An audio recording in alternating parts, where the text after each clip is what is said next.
Remember that feeling of pure excitement in the spring? You had the seed packets, the grand plans, the vision of a lush, bountiful paradise right in your backyard.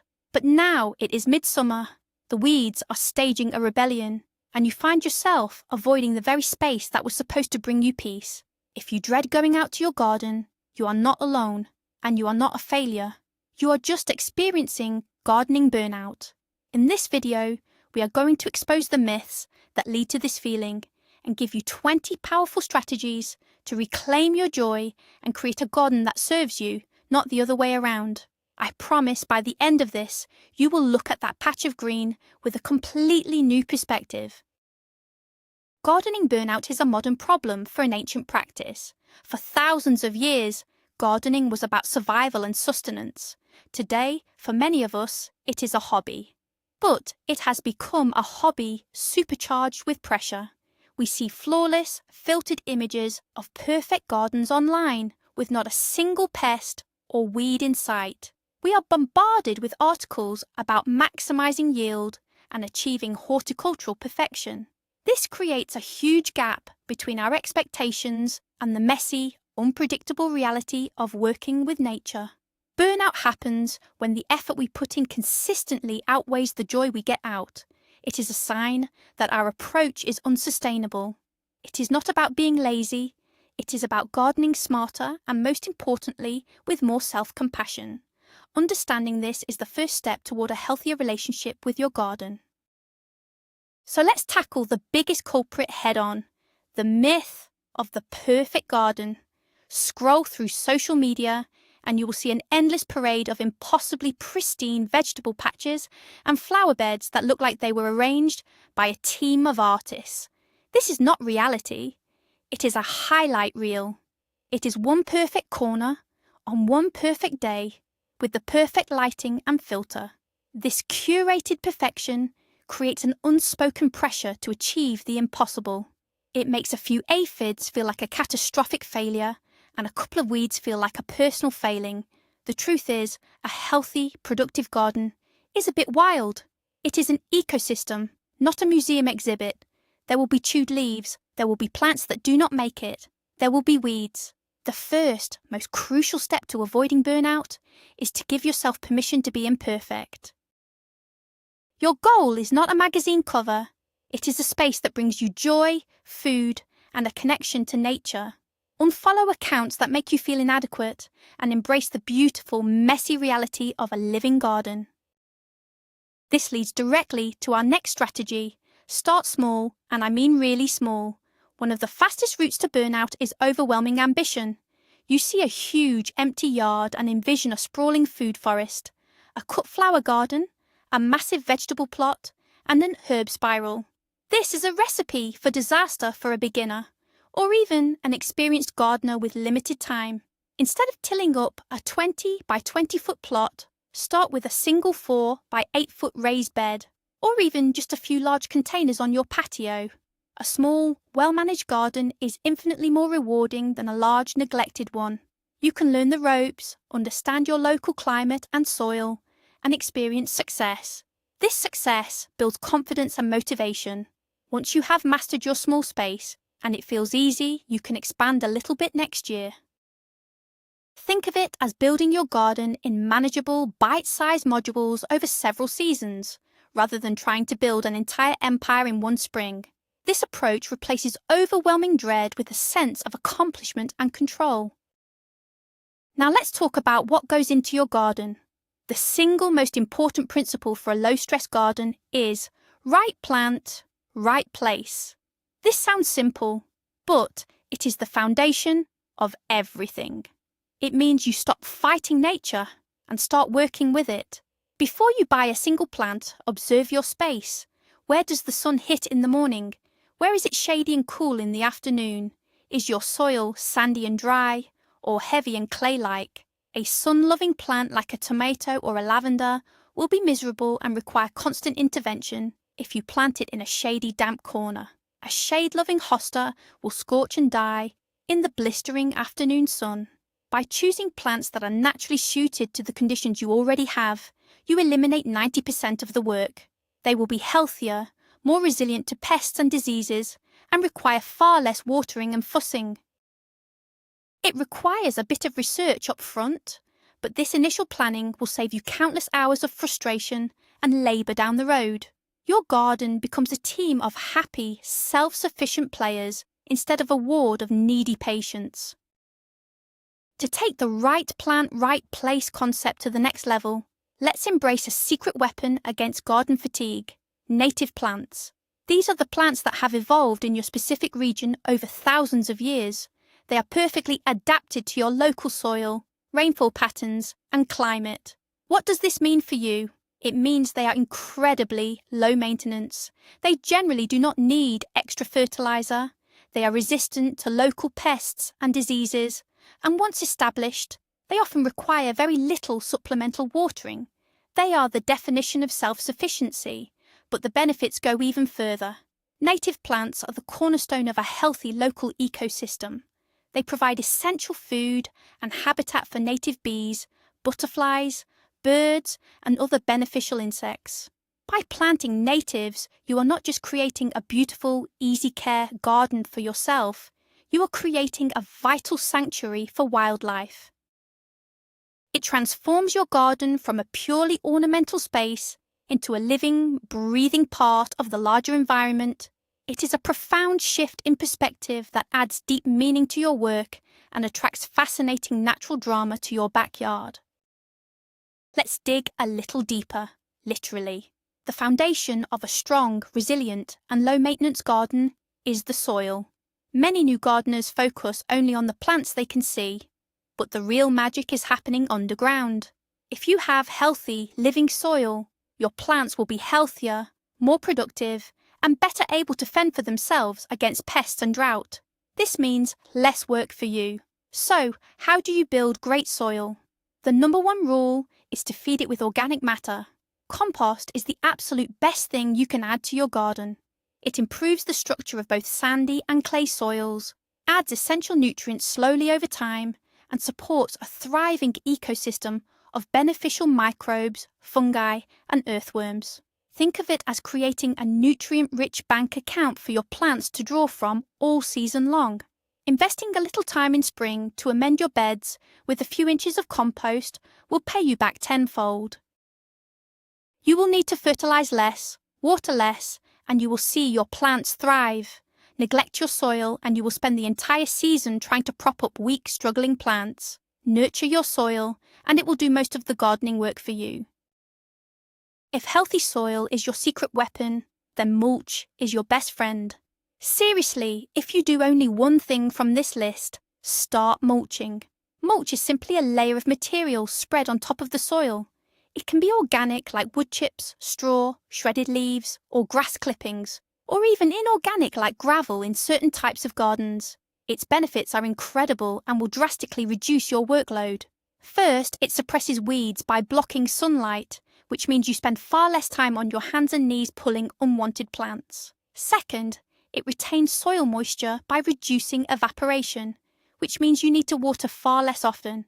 This is a huge time and water saver, especially in hot climates. Third, as organic mulches break down, they feed the soil and improve its structure, continuing the cycle of building healthy soil we just talked about. A good 2 to 4 inch layer of mulch is like a protective blanket for your garden, keeping the soil cool in summer, protecting it from erosion, and creating a perfect environment for plant roots and beneficial organisms. It is the single most effective technique for a low-maintenance, beautiful garden. Let's talk about watering, a chore that can quickly become a daily grind. The key is to water smarter, not harder. Many gardeners stand with a hose and spray the leaves of their plants for a few minutes each day. This is one of the worst ways to water. It encourages shallow root growth, wastes a huge amount of water to evaporation, and can promote fungal diseases on the leaves. The better approach is to water deeply and infrequently. You want to soak the root zone of the plants, encouraging them to grow deep, resilient roots that can seek out moisture even when the surface is dry. For most garden beds, a deep soaking once or twice a week is far better than a light sprinkle every day. And always water the soil, not the plant. This is where tools like soaker hoses or drip irrigation systems are revolutionary. They deliver water slowly and directly to the base of the plants, right where it is needed. You can even put them on a timer. Imagine your garden gets the perfect amount of water automatically, and you do not even have to think about it. This frees up an enormous amount of time and mental energy. You would not try to chop vegetables with a butter knife, so why do we often try to garden with flimsy, dull, or broken tools? Using the right tools for the job is not a luxury. It is essential for preventing both physical and mental burnout. A sharp, high-quality hoe can slice through weeds with minimal effort, turning a dreaded chore into a quick, satisfying task. A dull, rusty one will make you fight for every inch. An ergonomic trowel that fits your hand comfortably can prevent wrist strain after an hour of planting. Investing in a few key, quality tools will save you so much pain, effort, and time. This does not mean you need a shed full of expensive gadgets. You just need the basics: a sturdy trowel, a sharp pair of pruners or snips, a durable garden fork, and a good hoe. Keep them clean and sharp. A few minutes spent wiping down and sharpening your tools after use will make them a joy to work with next time. When your tools work with you, not against you, the physical act of gardening becomes less of a strain and more of a pleasure. A major source of stress for gardeners is the battle against pests and diseases. It can feel like a constant losing war. The burnout-proof approach is to shift your mindset from warfare to diplomacy. This means working with nature, not against it. A great example of this is companion planting. This is the practice of placing certain plants together for mutual benefit. For example, planting marigolds among your tomatoes can help deter certain pests. Planting basil nearby is said to improve tomato flavour. On a larger scale, it means creating a balanced ecosystem. Plant flowers like alyssum or dill to attract beneficial insects like ladybugs and lacewings, which are voracious predators of aphids. Let a few pests exist. A couple of holes in a cabbage leaf is not a disaster. It is a sign that you have a living ecosystem. Avoid reaching for chemical sprays as a first resort. They often kill the beneficial insects along with the pests, leaving your plants even more vulnerable in the long run. By fostering a balanced environment, you create a garden that can largely police itself, freeing you from the role of constant warrior. Sometimes, the sheer amount of work can feel paralyzing. You walk out to the garden, see a dozen different things that need to be done, and feel so overwhelmed that you turn around and go back inside. The solution is the 15-minute rule. It is a simple psychological trick that is incredibly effective. Set a timer for just 15 minutes. In that time, commit to doing just one small task. It could be weeding one small section of a bed. It could be deadheading the spent flowers on your petunias. It could be harvesting the ripe green beans. Anyone can do something for just 15 minutes. What often happens is that once you start and build a little momentum, you might feel inspired to keep going, but even if you don't, you can stop when the timer goes off. Guilt-free. You have accomplished something. You have made progress. If you do this just a few times a week, these small, consistent efforts add up to a huge amount of work over the course of a season. It breaks the cycle of overwhelm and procrastination and keeps your garden in a manageable state without ever feeling like a monumental chore. In our quest for the big payoff, like a massive tomato harvest, we often forget to appreciate the journey. A powerful way to combat burnout is to consciously celebrate the small victories. Gardening is full of tiny, magical moments that we often overlook. Did your seed sprout? That is a victory. Celebrate it. Did you see the first flower bud on your zucchini plant? That is amazing. Take a moment to appreciate it. Did you identify a new, beneficial insect in your garden? That is a sign of a healthy ecosystem. Be proud of that. We get so focused on the end result that we miss the daily joy. Make it a practice to walk through your garden, not with a critical eye for what needs to be done, but with an appreciative eye for what is going well. Take pictures of the progress. Keep a simple journal. When you start to acknowledge and feel gratitude for these small successes, you rewire your brain to associate the garden with positive feelings and accomplishment, not just with endless work. This consistent drip of positive reinforcement is the fuel that will keep your passion for gardening alive through the challenges.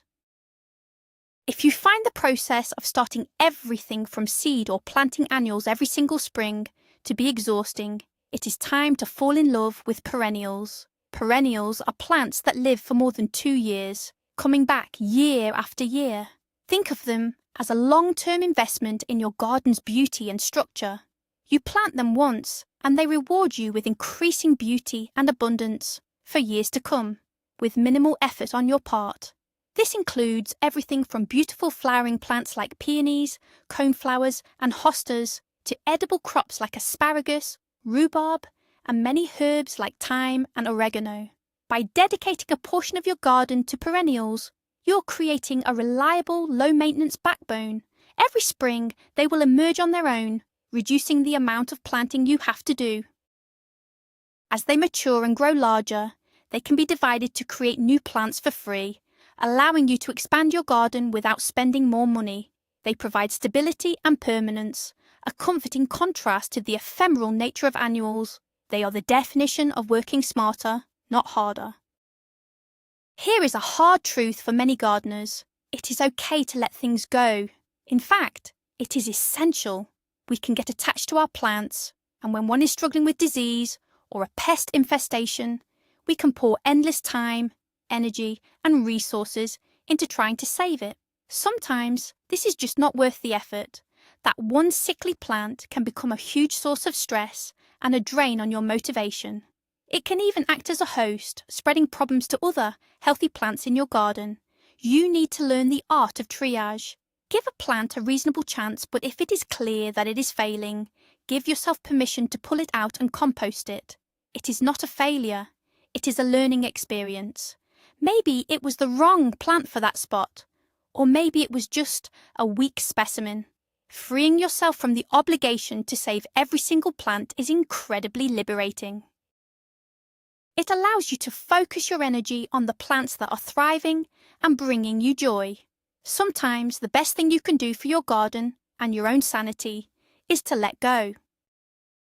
This might sound counterintuitive, but one of the most important gardening tasks is to schedule time to do absolutely nothing. We often view our gardens as a long to-do list. We walk out, and our brains immediately start scanning for weeds to pull, plants to prune, and pests to squash. This turns the garden into a place of work, not a place of rest. You must intentionally carve out time to simply be in your garden and enjoy it. Put a comfortable chair in a favourite spot, bring out a cup of coffee in the morning or a cool drink in the evening. Leave your tools in the shed. Do not pull a single weed. Just sit, listen to the birds and the buzzing of the bees. Watch the way the light filters through the leaves. Notice the scents of the flowers and the soil. This practice of mindful observation reconnects you with the why of gardening. It reminds you that this space is meant to be a sanctuary, a place of beauty and peace. If you only ever experience your garden as a source of chores, burnout is inevitable. By scheduling do-nothing time, you ensure you are also reaping the rewards of all your hard work. Let go of the pressure to produce a prize-winning harvest. Unless you are trying to win a blue ribbon at the county fair, the size and perfection of your vegetables do not matter. We get caught up in the idea that every tomato must be perfectly round and blemish-free, and every zucchini must be enormous. This is a trap. The joy of a homegrown harvest is not in its cosmetic perfection. It is in its incredible flavour and freshness. A slightly misshapen tomato that is bursting with sun-ripened sweetness is infinitely better than a perfectly round, tasteless one from the grocery store. A small carrot pulled fresh from the soil has a crispness you just cannot buy. Learn to embrace the quirks and imperfections of your harvest. A few bug holes on a kale leaf do not make it inedible. A forked carrot is a fun curiosity, not a failure. When you shift your goal from perfection to deliciousness and nourishment, you remove a massive amount of self-imposed stress. Celebrate every single thing you are able to bring into your kitchen, no matter its size or shape. That is the true prize. Here is a controversial idea. Learn to love the weeds or at least tolerate them. We have been conditioned to see weeds as the ultimate enemy, a sign of a lazy and incompetent gardener. But let's reframe this. What is a weed? It is often just a plant growing where we did not intend it to. Many common weeds are actually beneficial. Dandelions, for example, have deep taproots that break up compacted soil and pull nutrients up to the surface. Their flowers are also an important early season food source for pollinators. Clover fixes nitrogen in the soil, acting as a free fertilizer for the plants around it. This does not mean you should let weeds take over your entire garden, but it does mean you can relax your standards. Instead of aiming for a completely sterile, weed-free environment, aim for a balance. Keep weeds from overwhelming your vegetable seedlings, but do not stress about a few popping up in the pathways or at the edges of a bed. Adopting an 80-20 rule, where you keep the main growing areas mostly clear but let nature have the other 20%, can drastically reduce your workload and your stress levels. It is a truce with nature, not a war. In our quest to connect with nature, we should not be afraid to use a little modern technology to make our lives easier. Automation is not cheating. It is a smart strategy for handling the repetitive, less enjoyable tasks, freeing you up to focus on the parts of gardening you truly love. We have already mentioned automatic watering timers for drip irrigation or soaker hoses, and this is probably the single biggest time saver you can implement. But there are other options too. Simple light timers can be used for indoor seed starting, ensuring your seedlings get the consistent light they need without you having to remember to turn lights on and off. There are slow-release fertilizers that you apply once at the beginning of the season, eliminating the need for regular feeding. Even simple things like setting reminders on your phone for key tasks, like planting or fertilizing, can reduce the mental load of trying to remember everything. The goal is not to turn your garden into a fully automated factory, but to strategically delegate the mundane chores so your limited time and energy can be spent on creative, enjoyable activities like designing, planting, and harvesting. One of the biggest psychological traps in gardening is expecting instant results. You plant a tiny seed and you want a full-grown, fruit-laden plant by next week. Nature, however, works on a much slower timeline. It is crucial to remember that gardening is a marathon, not a sprint. There are distinct seasons and rhythms to the gardening year, and trying to rush the process only leads to frustration. Spring is for planning and planting. Summer is for maintenance and enjoying the growth. Fall is for harvesting and preparing for the winter. Winter is for resting and dreaming about next year's garden. Embrace this slow, cyclical pace. Understand that some years a particular crop will do amazingly well, and other years it will struggle. This is not a reflection of your skill. It is just the nature of gardening. There are so many variables outside of your control, from the weather to pest populations. By accepting this and adopting a long-term perspective, you can ride the waves of success and failure with much more grace. You learn from each season and carry that knowledge into the next. This perspective transforms failures into valuable lessons and deepens your appreciation for the entire process. Gardening can sometimes feel like a solitary activity, and when you are struggling, it can be isolating. One of the best antidotes to burnout is to find your community. Connect with other people who share your passion. This could be as simple as joining a local gardening club or a community garden. It could mean finding an online forum or a social media group dedicated to gardening in your specific region. Sharing your successes is wonderful, but sharing your struggles is even more powerful. When you realize that everyone else is also dealing with squash bugs, or that nobody's tomatoes are ripening because of the weird weather, you feel instantly less alone. You can exchange tips, share seeds or extra produce, and learn from the collective wisdom of the group. This sense of camaraderie is incredibly motivating. It provides a support system for when you are feeling discouraged and a group of people to celebrate with when you have a bumper crop of green beans. Gardening connects us to the earth, but connecting with other gardeners connects us to each other, enriching the experience in a way that is hard to achieve on your own. Finally, if you truly feel the passion fading, the most important thing you can do is to stop and reconnect with your why. Why did you start gardening in the first place? Take a moment and really think about it. Was it to have fresh, organic food for your family? Was it to create a beautiful, peaceful retreat from the world? Was it for the physical exercise and time spent outdoors? Was it to create a habitat for wildlife? Over time, that original, inspiring why can get buried under a mountain of chores and self-imposed expectations. Your why becomes, I have to weed the carrots, instead of, I want to nourish my family. You need to consciously bring your original motivation back to the forefront. Write it down and put it somewhere you can see it. When you feel overwhelmed, remind yourself of that core reason. Then look at your garden and ask, is what I am doing serving my why? If your goal is a peaceful retreat, but you have planted a massive, high-maintenance vegetable garden that stresses you out, there is a disconnect. Realigning your actions with your original inspiration is the ultimate way to ensure your garden remains a source of profound joy and fulfillment season after season. So there you have it. The secret to a joyful, lifelong gardening journey is not about having the greenest thumb or the most perfect plants. The real secret is a radical shift in perspective. It is about releasing the myth of perfection and embracing a good enough garden. It is about starting small, working with nature instead of fighting it, and using smart techniques like mulching and deep watering to save your time and your back. It is about celebrating the tiny victories, giving yourself permission to let go of what is not working, and most importantly, scheduling time to simply sit and enjoy the beautiful, living space you have created. Gardening should not be another stressful item on your to-do list. It should be a source of peace, nourishment, and connection. Thank you so much for watching. We truly hope these tips help you find more joy and less stress in your garden. Now, we would love to hear from you. What is your number one tip for avoiding garden burnout?